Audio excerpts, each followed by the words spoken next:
ఓం గం గణపతయే నమః. మనము మహాగణపతి పురాణము పారాయణం చేస్తున్నాము. అందులో భాగంగా ఈరోజు మనము బ్రహ్మ సభకు వెళ్ళినటువంటి వ్యాస మహర్షి అక్కడ గణపతిని చూస్తాడు. చాలా ఆశ్చర్యపోతాడు. బ్రహ్మదేవుడు వ్యాసునితో ఏమంటున్నాడు ఆ ఘట్టాన్ని చూస్తున్నాము. అదేవిధంగా మహాగణపతి ఆవిర్భావం అనే ఘట్టాన్ని కూడా చూస్తాము ఈరోజు. ఓం శుక్లాం వరదరం విష్ణుం శశివర్ణం చతుర్భుజం ప్రసన్నవదనం ధ్యాయేత్ సర్వ విఘ్నోపశాంతయే. బ్రహ్మదేవుడు అంటున్నాడు, వ్యాస, బ్రహ్మజ్ఞానివి, వేదజ్ఞాన నిధివి, అష్టాదశ పురాణ కర్తవి, త్రిలోకాలు చుట్టిరాగల తపో సంపన్నుడివి, దైవాంశ సంభూతుడివి, ఏమిటయ్యా నీక అపరాకు, ఎందుకా కలవరం? సభకు విచ్చేసిన వారంతా ఎప్పుడో తమ తమ లోకాలకు వెళ్ళిపోయారు. నీ ఒక్కడివే నిలచిన చోటు నుంచి కదలకుండా, ఎంత పిలిచినా వినిపించుకోకుండా, ఒక్క జాము సేపటి నుంచి ఉలుకు పలుకు లేకుండా శిలాప్రతిమల ఉండిపోయావు. సత్యలోకంలో ఒక జాము కాలము అంటే భూలోకంలో ఎంతకాలం గడిచిపోయిందో గ్రహించగలవు కదా. మరి దేనికా పరాకు? ఏమైంది నీకు? ఏం పని మీద ఈ సత్యలోకానికి వచ్చావు అని సుదీర్ఘంగా సంభాషించాడు బ్రహ్మదేవుడు. విధాత మాటలు విన్నాక పూర్తిగా తేరుకున్నాడు వ్యాసుడు. తాను బ్రహ్మలోకంలో అడుగుపెట్టి గణపతి దర్శనం, ఆశీర్వచనం పొంది ఆనంద పారవశ్యంలో మునిగిపోయిన గడియ కాలం భూలోక కాలమానం ప్రకారం 100 సంవత్సరాలు గడిచిపోయాయని అర్థం చేసుకుని ఆశ్చర్యచకితుడై బ్రహ్మదేవునికి నమస్కరించి, విధాత, సకల చరాచర జీవ సృష్టికి కారణభూతుడివైన నీకు శిరస్సు వంచి నమస్కరిస్తున్నాను. సృష్టికర్తవైన నీకు ఈ సృష్టిలో తెలియని రహస్యమేదీ ఉండదు. దేవా, నీ ఆజ్ఞానుసారం అష్టాదశ పురాణాలు రచించాను, శృతులు స్మృతులు రచించాను. ఇక అష్టాదశ పురాణాలలో సంపూర్ణంగా విపులంగా వివరించలేకపోయిన విషయాలను జగత్తుకు అందజేయాలన్న లక్ష్యంతో అష్టాదశ ఉపపురాణ రచనకి ఉపక్రమించాను. వీటిలో అత్యంత ముఖ్యమైన గణేష పురాణము రచిస్తూ ఉండగా నాకు ఒక సందేహం కలిగింది. దానిని నివృత్తి చేయగల వాడివి నీవేనన్న నమ్మకంతో ఈ సత్యలోకానికి వచ్చాను. అనుకోకుండా నాకిక్కడ గణపతి దర్శనం, ఆశీర్వచనం లభించింది. ఆ ఆనందం వల్ల ఏర్పడిన పారవశ్యం వల్ల నాకు కొంత పరాకు కలిగింది. అందుకు నన్ను క్షమించి నా సందేహాన్ని తీర్చవలసిందిగా ప్రార్థిస్తున్నాను అన్నాడు వ్యాసుడు వినయంగా. బ్రహ్మదేవుడు మందహాసం చేసి, వేదాన్ని విభజించి చతుర్వేదకర్తగా దేవ దానవ మానవుల ప్రశంసలు అందుకున్న వేదాంగవేత్తవి, సర్వశాస్త్ర విద్యా విశారదుడివి, అపూర్వ తపస్సంపన్నుడివి, నీకు సందేహమా? ఏమిటి నాయనా ఆ సందేహం అని అడిగాడు బ్రహ్మదేవుడు. వ్యాసుడు మరోసారి వినయంగా వందనమాచరించి, దేవా, నీ ఆజ్ఞానుసారం నేను రచించిన శివపురాణంలో పార్వతీ పరమేశ్వరుల ప్రథమపుత్రుడు గణపతి అని బ్రహ్మ విష్ణాది సమస్త దేవతల సమక్షంలో అతనికి గణాధిపత్యం కట్టబెట్టినట్లు రచించాను. అయితే ఈ పార్వతీదేవి వివాహానికి శివుడు సుముఖంగా లేనప్పుడు నువ్వు పార్వతిని అనునయించి ఆమెకి సంకష్ట గణపతి వ్రతాన్ని ఉపదేశించినట్లు, ఆమె వ్రతాన్ని ఆచరించి కఠోర తపస్సు చేయగా మహాగణపతి ప్రత్యక్షమై ఆమెను అనుగ్రహించిన కారణంగా పార్వతీ పరమేశ్వరుల వివాహం జరిగినట్టు రచించాను. పార్వతీ తనయుడైన గణపతి తన పుట్టుకకి ముందే తన తల్లిని ఎలా అనుగ్రహిస్తాడు? అది అసందర్భం కాదా? పోని పార్వతిని అనుగ్రహించిన గణపతి వేరు, ఆమె తనయుడైన గణపతి వేరు అని అనుకుందామంటే వేరువేరు గణపతులు ఉన్నట్లు నేను అభ్యసించిన అధ్యయనం చేసిన వేదంలో ఎక్కడా ప్రస్తావనకి రాలేదు. మరి పార్వతిని అనుగ్రహించిన గణపతి ఎవరు? ఈ సందేహం తీరకుండా గణపతి పురాణం ఎలా రచించగలను? చతుర్ముఖ సృష్టికర్తవైన నీకు సర్వజీవుల జన్మ రహస్యాలు తెలుసు. అందుకే నిన్ను ఆశ్రయించాను. చెప్పు దేవా, గణపతి ఎవరు? పార్వతి తనయుడా? పార్వతికి వరదానం చేసిన పరమాత్ముడా? గణపతి అంటే ఎవరో వివరించి నా సందేహాన్ని నివృత్తి చెయ్యి అని ప్రార్థించాడు.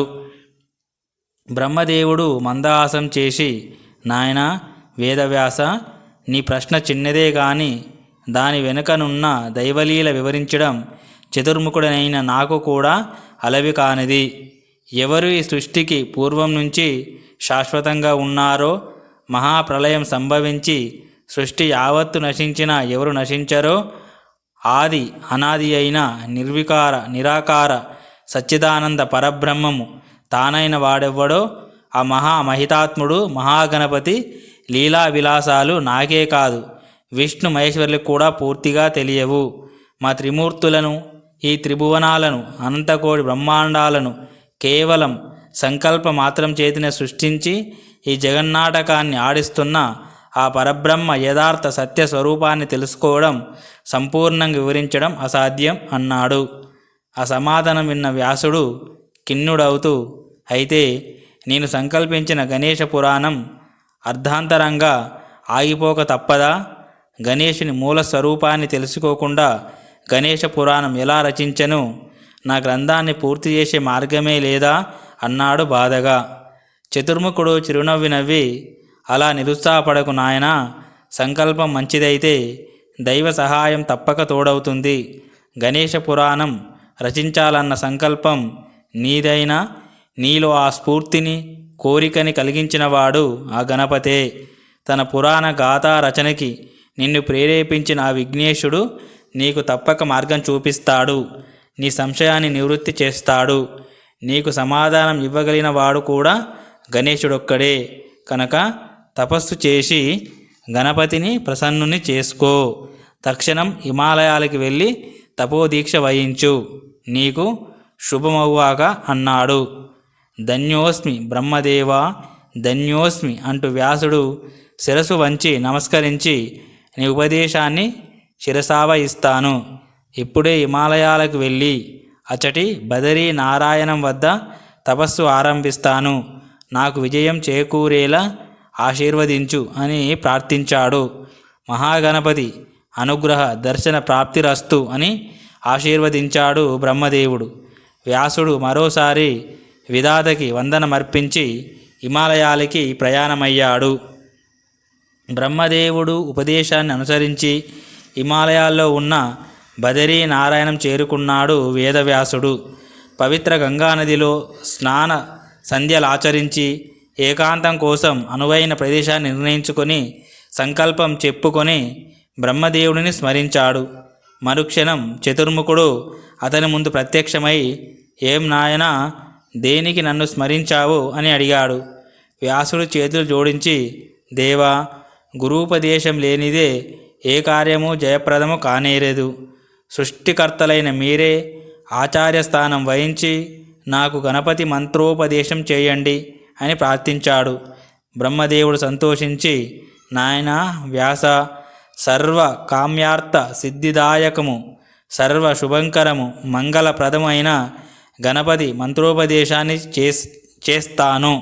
భక్తి శ్రద్ధలతో స్వీకరించి మనోవాంఛ ఫలసిద్ధి పొందు అని చెప్పి వ్యాసుని చెవిలో గణపతి మహామంత్ర అక్షరాలైన ఓం గం గణపతయే నమః ఉపదేశించాడు. ఆ మహామంత్రాన్ని భక్తి శ్రద్ధలతో ఉచ్చరించాడు వ్యాసుడు. బ్రహ్మదేవుడు అతడిని దీవించి అంతర్ధానమయ్యాడు. ఓం గం గణపతయే నమః మహామంత్రాన్ని జపిస్తూ తపోదీక్షలో మునిగిపోయాడు వ్యాసుడు. అకుంఠిత భక్తి ప్రపత్తులతో నిరంతర గణపతి మంత్రస్మరణతో అతడు చేస్తున్న తపస్సుకి ముల్లోకాలు కంపించిపోయాయి. సుదీర్ఘకాలం తపస్సులో లీనమైన వ్యాసుడు చిక్కి శల్యమైపోయాడు. అయినా గణపతి అనుగ్రహం కలగలేదు, దర్శనము లభించలేదు. వ్యాసుడు పట్టు వదల్లేదు, తపస్సు విరమించలేదు. మరింత కఠోర దీక్ష వహించి పంచాగ్ని మధ్యలో ఒంటి కాలిపై నిలిచి నిరాహారుడై తపస్సు కొనసాగించాడు. ఆ తపశ్శక్తి భీకరాగ్ని జ్వాలలు ముల్లోకాల్లోనూ వ్యాపించసాగింది. త్రిలోకవాసులు ఆ తపోవేడిమిని భరించలేక ఆర్తనాదాలు చేస్తూ పరిగెత్తుకు వచ్చి, వ్యాసమహర్షి పాహి పాహి, నీ తపోగ్ని కీలల వేడిమికి ముల్లోకాలు దయించకపోయేలా ఉన్నాయి. దయచేసు నీ తపస్సుని చాలించు, లోకశాంతి చేకూర్చొని అభ్యర్థించారు. మరి తర్వాత వ్యాసుడు తపస్సును ఉపసంహరించాడు. మరి గణపతి ప్రత్యక్షమయ్యాడనే ఘట్టాన్ని చూస్తాము. ఓం శాంతి శాంతి శాంతి. హరి ఓం తత్సత్. సర్వం శ్రీరామకృష్ణార్పణమస్తు.